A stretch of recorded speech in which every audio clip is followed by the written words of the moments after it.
आगरा में एक ऐसा चौंकाने वाला मामला सामने आया है जिसमें पत्नी ने अपने पति की हत्या की और उसे अपने बाथरूम में गाड़ दिया।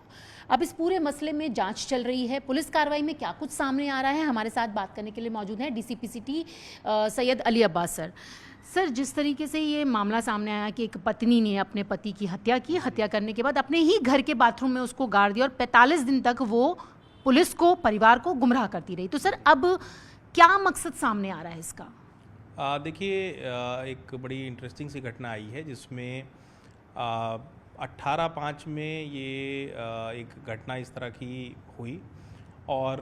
पुलिस के पास 26/5/2026 को ये महिला जो अब अभियुक्ता है हमारी, जिनका नाम रूबी शर्मा है, ये और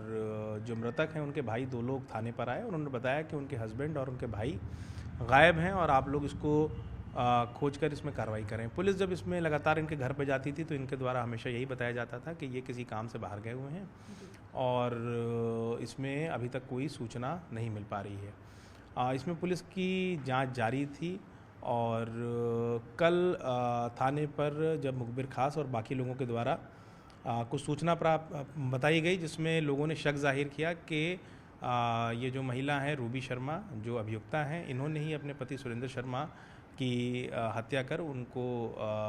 वॉशरूम के अंदर दबा दिया है और लगातार 45 दिनों से ये लोगों को गुमराह कर रही थी। तो कल जब पुलिस टीम मौके पे पहुंची और फॉरेंसिक टीम पहुंची तो वहाँ पर जब हम लोगों ने वॉशरूम की खुदाई की तो खुदाई करने के बाद कुछ शव के पार्ट्स हमें बरामद हुए और हम लोगों ने उसको अपने कब्जे में लेते हुए पीएम के लिए भेजा और फिर जब महिला से हम लोगों ने कड़ाई से पूछताछ की तो उन्होंने अपना जुर्म स्वीकार किया और बताया कि उनके हस्बैंड से उनकी बहुत ज़्यादा बनती नहीं थी, वो इनसे काफ़ी मारपीट करता था। तो सर, ऐसे में उन्होंने क्या बताया कि हत्या कैसे और कब की गई? क्या पहले से इसकी प्लानिंग थी या इस पूरी वारदात को उन्होंने अकेले ही अंजाम दिया है? देखिए, एज ऑफ नाउ अभी तक एक ही अभियुक्ता का इसमें रोल निकल के आ रहा है, लेकिन अभी चूँकि ये विवेचना पूरी चलेगी तो इसमें सीडीआर, सीसीटीवी कैमरे और बाकी लोग जहाँ की ये मूल निवासी हैं, जहाँ का जो मृतक है वो जहाँ का मूल निवासी है, उन सब जगह पुलिस टीम जाएगी, जांच करेगी और ये असर्टेन करेगी कि कहीं इसमें किसी कोई दूसरा व्यक्ति तो नहीं है जो दूर से ही इन सारी चीज़ों को चला रहा था। एज ऑफ नाउ अभी इसमें एक ही व्यक्ति है जी। तो सर, अभी जिस तरीके से जांच चल रही है, अभी एक ही व्यक्ति है और आपने कहा कि जहाँ के ये मूल निवासी है वहाँ पर भी जांच चल रही है। सर, फॉरेंसिक्स में क्या निकल कर आया और सीडीआर जब आपने खंगाला तो क्या कुछ ऐसा कोई सस्पेक्ट, कोई चीज़ दिखाई दी उसमें? जी, देखिए, फॉरेंसिक में जो भी अवशेष हैं उन सब चीज़ों को हम लोगों ने एकत्र किया है और वो सारी चीज़ें यहाँ पर हमारी फॉरेंसिक साइंस लेबोरेटरी आगरा है उसको भेजी जाएगी। वहाँ से जो भी रिपोर्ट आएगी उसके आधार पे हम लोग उसको विवेचना का पार्ट बनाएंगे। और जो सीडीआर की आपने बात की तो सीडीआर में चूँकि ये हस्बैंड वाइफ दोनों ये मोबाइल नंबर यूज़ करते थे तो उसकी हम समीक्षा कर रहे हैं, उसका हम आकलन कर रहे हैं। फ़िलहाल उसमें बहुत कोई नई बात निकल के नहीं आई है, कोई बहुत डाउटफुल चीज़ें नहीं आई हैं, लेकिन फिर भी उनके कौन ऑन लिंक नंबर हैं और कैफ़ किसके नंबर पे, बाकी कौन लोग इनसे बात करते थे जब से वो जो व्यक्ति सुरेंद्र शर्मा जब से गायब है, तो उन चीज़ों की हम समीक्षा कर रहे हैं। बस सर, एक सवाल और है कि बॉडी को 45 दिन तक छुपाने के लिए क्या कुछ किया गया और जब आप लोगों को पता चला तो एटीएम की बात भी सामने आ रही कि कुछ विड्रॉल किया गया था, तो वो सारे सस्पेक्शन जोड़ते हुए पूरी जो कड़ी जुड़ी और बॉडी को निकाला गया, तो ये सारा कुछ सब कुछ कैसे हुआ सर? देखिए, जब इससे डिटेल में बात हुई तो डिटेल में बात करके इन्होंने हमें बताया, क्योंकि हम लोग भी इनिशियली हेजिटेंट थे कि इसमें एक से ऊपर व्यक्ति हो सकता है, लेकिन जब महिला से डिटेल में हमने बात की और जिन लोगों ने उस वॉशरूम में मिट्टी भरी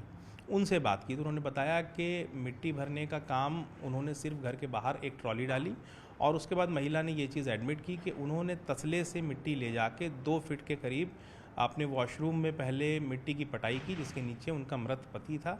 और एक बार जब वो पटाई हो गई, वो लेवल में आ गया, उसके बाद उन्होंने 2 मजदूर बुला के उस पर प्लास्टर करवा दिया जिससे किसी को भी ये चीज़ पता न चल सके। ये बात बेसिकली डॉक्यूमेंटेड भी हो गई है और ये चीज़ें जो हम लोगों ने बयान ली हैं उस पर भी निकल के आ गई है। एटीएम की जो बात आप पूछ रही हैं ये बात भी सही है, क्योंकि इसमें 30,000 रुपये के आसपास जो सुरेंद्र शर्मा है इनके पिता को पेंशन मिलती थी, फैमिली पेंशन, तो वो दोनों भाइयों में डिस्ट्रीब्यूट होती थी और इस बार जब उनके भाई पे वो पैसा नहीं पहुंचा तो उन्होंने पूछा कि भाई पैसे कैसे मिलेंगे। तो महिला ने ये कहा जो अभियुक्ता है कि पैसा एटीएम तो उनके पास है, हस्बैंड के पास जो गायब हो गए हैं, लेकिन जब बैंक अकाउंट्स वगैरह चेक किए गए तो उसके उसमें पैसा निकला हुआ था। तो उससे और डाउट रेज हुआ और जब पुलिस टीम वहाँ पे पहुँची और जब कड़ाई से पूछताछ की गई तो महिला ने अपना जुर्म कबूल किया है। बस सर, एक आखिरी सवाल है कि फॉरेंसिक्स जिस तरीके से रिपोर्ट सामने आ जाएगी तो क्या आपको लगता है कि कुछ और नए एंगल्स में निकल सकते हैं? देखिए, पुलिस इसमें सभी बिंदुओं पे जांच कर रही है और फॉरेंसिक की रिपोर्ट में यदि कुछ भी और आएगा या पीएम की रिपोर्ट में भी कोई नया तथ्य हमारे सामने आ जाएगा तो उसको हम अपनी विवेचना में समायोजित करते हुए उस हिसाब से सारी विधिक कार्रवाई सुनिश्चित करेंगे। तो आपने देखा, ये थे हमारे साथ बात करने के लिए डीसीपी सिटी सैयद अली अब्बास, जिनका कहना है कि हर एंगल को यहाँ पर खंगाला जा रहा है और जैसे जैसे कार्रवाई आगे बढ़ेगी उसके बाद ही ये सारी चीज़ें क्लियर हो जाएंगी कि क्या कुछ चीज़ें इसमें निकल कर आ सकती है, क्योंकि फिलहाल फॉरेंसिक और पीएम रिपोर्ट का इंतजार किया जा रहा है। विजय निजाम के साथ न्यूज़ 18 इंडिया के लिए रचना।